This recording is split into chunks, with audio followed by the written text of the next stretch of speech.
गुह्याति गुह्या गोप्त्री त्वं गृहास्मत् कृतं जपम सिद्धिर्भवतु मे देवी त्वत्प्रसादात् सुरेश्वरी। जो देवी गोपनीय से भी गोपनीय है, हम इन गुप्त नवरात्रों में उन गोपनीय से भी गोपनीय गुप्त महाशक्तियों की आराधना करते हैं। नवदुर्गाओं के स्थान पर माता की 10 महाविद्याओं की साधना इन गुप्त नवरात्रि में की जाती है। आ गए हैं दोस्तों माता रानी के गुप्त नवरात्रि। एक बार फिर से हमारे शाक्त परंपरा परिवार के लिए उत्सव का समय आ रहा है, लेकिन ये उत्सव हम धूमधाम से शोर मचा के नहीं मनाएंगे, बल्कि गुप्त रूप से पूजा साधना करके माता को प्रसन्न करेंगे। आइए जानते हैं कि किस प्रकार से गुप्त नवरात्रि में माता को प्रसन्न करें। 10 महाविद्याओं की आज हम साधना के बारे में जानेंगे, उनके मंत्रों को जानेंगे और कई प्रकार के ऐसे उपाय जानेंगे जिन्हें करके आप इन गुप्त नवरात्रि का पूरा लाभ उठा पाएंगे। आरंभ करते हैं माता रानी का नाम लेकर। जय माता दी फ्रेंड्स, कैसे हैं आप सब दोस्तों? बताने के लिए कमेंट में जय माता दी अवश्य लिखेगा। और यदि माता रानी के इस दरबार में पहली बार आए हैं तो यहाँ से खाली हाथ मत जाइएगा। नीचे दिए गए सब्सक्राइब के बटन पर क्लिक करके आप भी हमारे इस खूबसूरत से परिवार का सदस्य बन जाइएगा। साइड में जो घंटी है उस बेल आइकन को भी जय माता दी बोलकर बजा दीजिएगा, ताकि हमारे आने वाली वीडियोस का नोटिफिकेशन सबसे पहले आपको मिले। दोस्तों, हमारे सनातन धर्म में माता रानी के साल में कुल 4 नवरात्रि आते हैं, 2 प्रत्यक्ष और 2 गुप्त नवरात्रि। प्रत्यक्ष नवरात्रि तो हम सभी जानते हैं, जो चैत्र और अश्विन मास में मनाए जाते हैं, लेकिन गुप्त नवरात्रि माघ मास में और आषाढ़ मास के शुक्ल पक्षी प्रतिपदा तिथि से नवमी तिथि तक मनाए जाते हैं।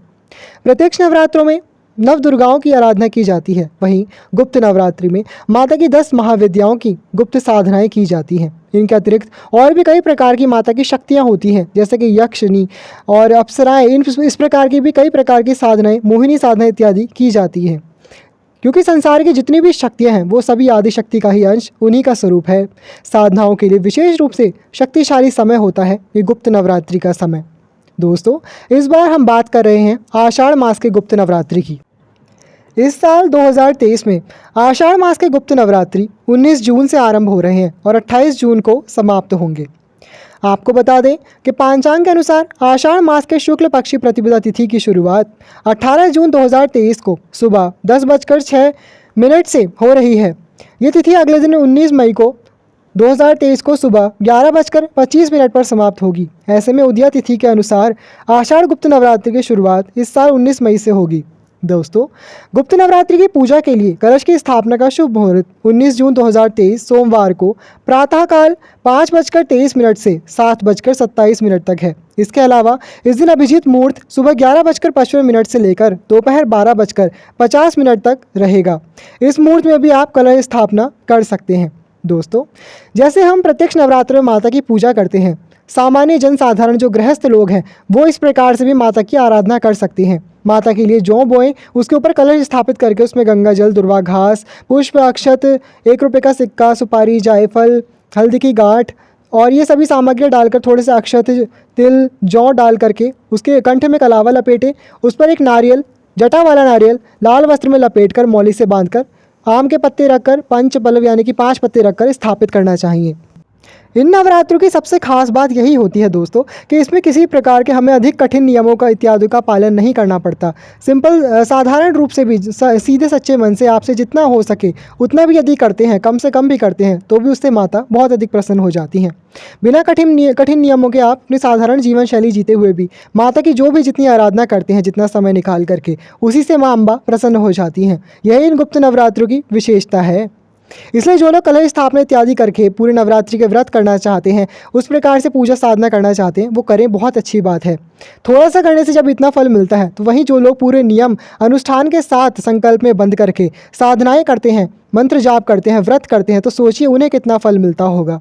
इसलिए आपको अपने मन को उदास नहीं करना चाहिए। बहुत से लोग जो बिजी रहते हैं, काम पर जाते हैं, हमसे पूछते हैं कि हम नवरात्रि की पूजा इत्यादि के लिए समय नहीं निकाल पाते। उन लोगों के लिए गुप्त नवरात्रि का समय बहुत ही श्रेष्ठ होता है। आप इन गुप्त नवरात्रि में कैसे भी व्रत पूजा इत्यादि कर सकते हैं। ध्यान रहे, कुछ बातों का ध्यान रखना चाहिए, लेकिन कैसे भी का मतलब ये नहीं है कि आप कैसे भी करें। तामसिक चीज़ों से आपको विशेष रूप से सावधानी बरतनी ही चाहिए। विशेष रूप से मांस, मदिरा, इन सब चीज़ों का आपको सेवन भूल कर भी इन गुप्त नवरात्रि में नहीं करना चाहिए। किसी भी प्रकार के गलत आचरण से बचना चाहिए। झूठ बोलना, चोरी चकारी, किसी को गलत दृष्टि से देखना, किसी के बारे में बुरा सोचना, क्रोध करना, ये सभी दुष्कर्म आपको इन नवरात्रि में त्याग करके माता की सच्चे मन से उपासना करनी चाहिए। सबसे अच्छी बात इन नवरात्रि की यही है कि नवरात्रि में रात्रि का विशेष रूप से महत्व होता है। इसलिए जो लोग सुबह जल्दी जिन्हें ऑफिस वगैरह जाना होता है, स्कूल जाना होता है, कॉलेज जाना होता है, वो सुबह सुबह पूजा नहीं कर पाते, वो लोग शाम को भी अपने घर आकर स्नान करके रात्रि में आराम से पूजा कर सकते हैं। जो लोग विशेष रूप से साधना इत्यादि करते हैं, तंत्र साधनाएँ करते हैं, इन गुप्त नवरात्रि में 10 महाविद्याओं की साधना करते हैं, उन्हें तो रात में ही साधनाएँ करनी होती हैं। इसलिए यदि आपको दिन में समय नहीं मिला है तो आप रात्रि के में भी प्रदोष काल से अपनी साधना आरंभ कर सकते हैं। जब सूर्य ढलने वाला होता है उस समय प्रदोष काल होता है, उस समय भी आप चाहें तो संध्या काल में कलश स्थापना करके नवरात्रि के पहले दिन से अपनी साधना आरंभ कर सकते हैं। वहीं जिन्होंने पहला दिन भी मिस कर दिया है वो नवरात्रि के किसी भी दिन से साधना आरंभ कर सकते हैं। यही इन गुप्त नवरात्रि की खासियत है, क्योंकि ये जो साधनाएं होती हैं ये पूरे 9 दिन तक की नहीं होती बल्कि उनसे भी आगे तक चलती हैं। कुछ साधना 21 दिन की, कुछ 41 दिन की, तो कुछ 44 दिन की, ऐसे ही भिन्न भिन्न प्रकार के साधनाएं होती हैं। लेकिन उन साधनाओं को गुप्त नवरात्रि से आरंभ करने का विधान आता है, इसलिए आप किसी भी दिन से आरंभ करके अपनी साधनाओं को कर सकते हैं। दोस्तों, हमने कई प्रकार की 10 महाविद्याओं की साधना की वीडियो बना रखी है, उसमें सब करके दिखाया है, पूरी साधनाओं की जानकारी दी है। आपको उन वीडियोस का लिंक डिस्क्रिप्शन बॉक्स में मिल जाएगा, आप वहां से जाकर के भी देख सकते हैं। इसके अलावा नवरात्रि में कैसे कलश स्थापना करें, ज्वारे बोएं, व्रत कैसे करें, इन सभी की और भी कई प्रकार के जो विशेष उपाय होते हैं उन सभी की वीडियोज़ हमने बना रखी है। आपको डिस्क्रिप्शन बॉक्स में लिंक मिल जाएगा नवरात्रि की प्लेलिस्ट का, आप प्लीज़ वहाँ से जा करके देख लीजिएगा। इसके अलावा हमने एक शक्तिपीठों की सीरीज़ भी आरंभ कर रखी है, जिसमें हमने आपको माता रानी के शक्तिपीठों के दर्शन कराए हैं। आप चाहें तो नवरात्रि में उन शक्तिपीठों के दर्शन भी कर सकती हैं। इसके अलावा अगर आप कुछ नहीं कर सकते तो जितना आपसे बन पड़े दुर्गा सप्तशती का हो सके तो पाठ करें। उसमें किसी भी स्तोत्र का, मंत्र का, कवच इत्यादि को उठा करके आप 9 दिन तक पाठ कर सकते हैं, अनुष्ठान कर सकते हैं संकल्प लेकर के। ऐसा करने से भी माता आपकी मनोकामना शीघ्र ही पूर्ण कर देती हैं। जिस भी कामना से आप इस प्रकार के पाठ इत्यादि करते हैं उसे माँ अवश्य रूप से पूर्ण करती हैं। आप दुर्गा चालीसा का पाठ कर सकते हैं। माँ का सबसे शक्तिशाली मंत्र, सबसे प्रिय मंत्र है नवार्ण मंत्र, ओम ऐं ह्रीं क्लीं चामुंडायै विच्चे।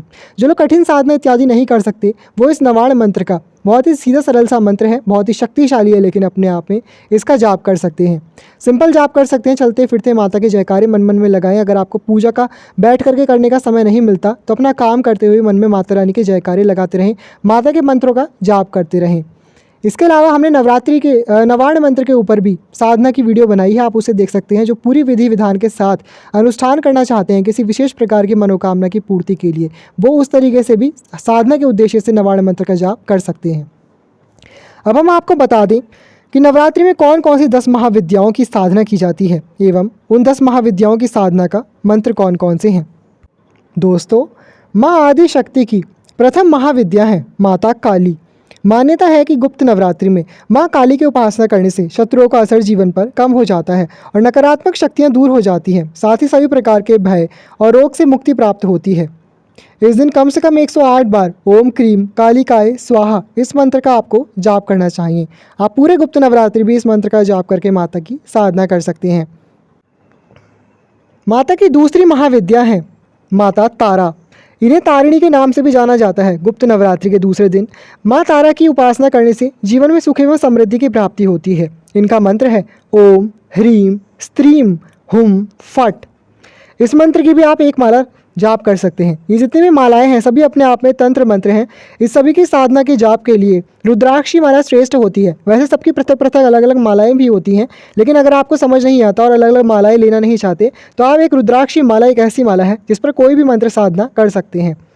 दोस्तों, तीसरी महाविद्या है माता षोडशी।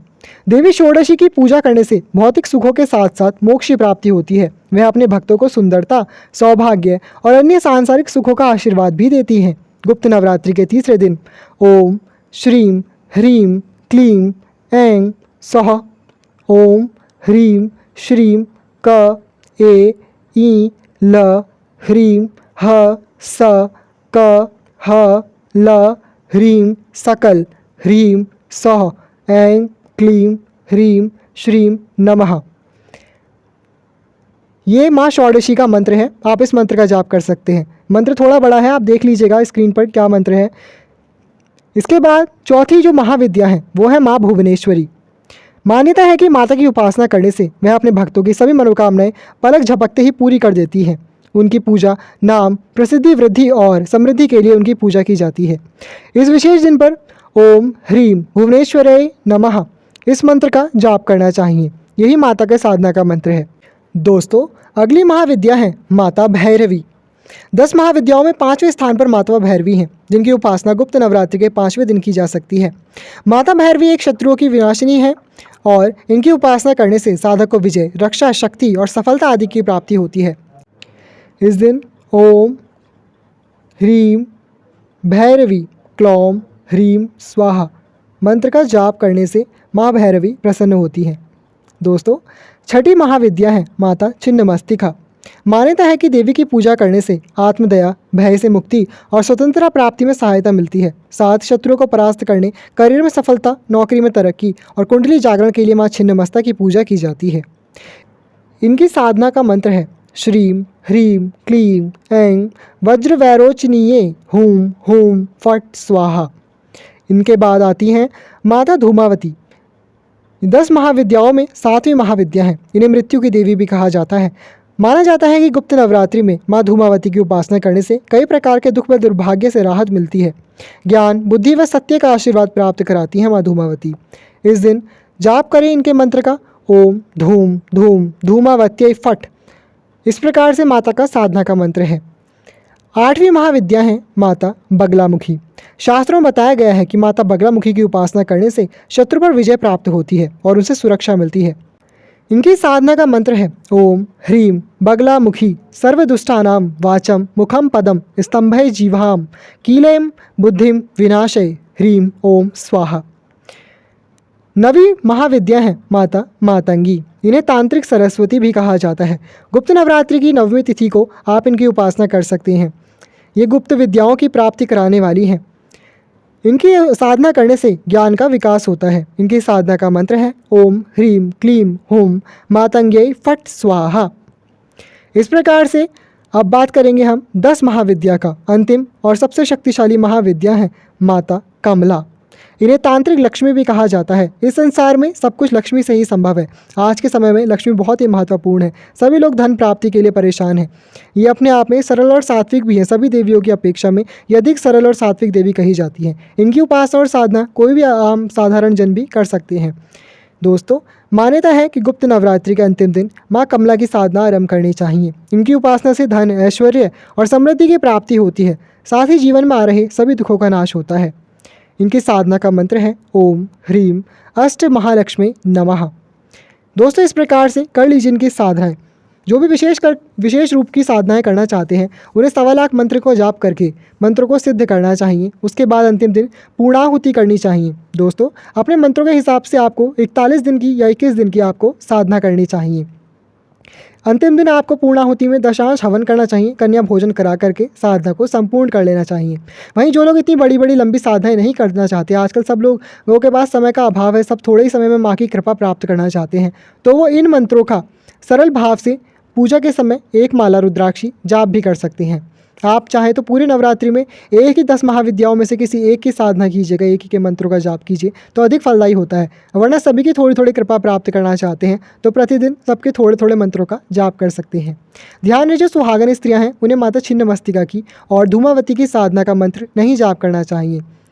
तो दोस्तों, इस प्रकार से यदि आपके मन में कोई भी प्रश्न, शंका है वीडियो से संबंधित तो हमसे कमेंट बॉक्स में अवश्य पूछ लीजिएगा। हम यहाँ आप सभी की सहायता के लिए हैं। अगर आपको हमारी वीडियोस अच्छे लगते हैं तो वीडियो को लाइक कीजिएगा, दूसरों से भी शेयर कीजिएगा। माता रानी के इस खूबसूरत से परिवार का सदस्य अवश्य बनिएगा। नीचे दिए गए सब्सक्राइब बटन पर क्लिक करके चैनल को सब्सक्राइब कर दीजिएगा। साइड में जो बेल आइकन है उस घंटी को भी जय माता दी बोलकर बजा दीजिएगा ताकि हमारे आने वाली वीडियोस का नोटिफिकेशन सबसे पहले आपको मिले। तो दोस्तों, हम इसी प्रकार के वीडियोस अपने परिवार के लिए लाते रहते हैं। हमने और भी कई प्रकार की जानकारी गुप्त नवरात्रि के ऊपर दी हैं, बहुत सारे उपाय बताए हैं। उन सभी के लिंक आपको डिस्क्रिप्शन बॉक्स में मिल जाएंगे। साथ ही साथ हमारी जो शक्तिपीठों की हमने सीरीज स्टार्ट की है उसे देखना ना भूलें। शक्तिपीठों के दर्शन अवश्य रूप से करिएगा इन गुप्त नवरात्रि में। अब मिलेंगे अगली वीडियो में और भी अद्भुत जानकारी के साथ। तब तक के लिए thank you all, love you all, जय माता दी।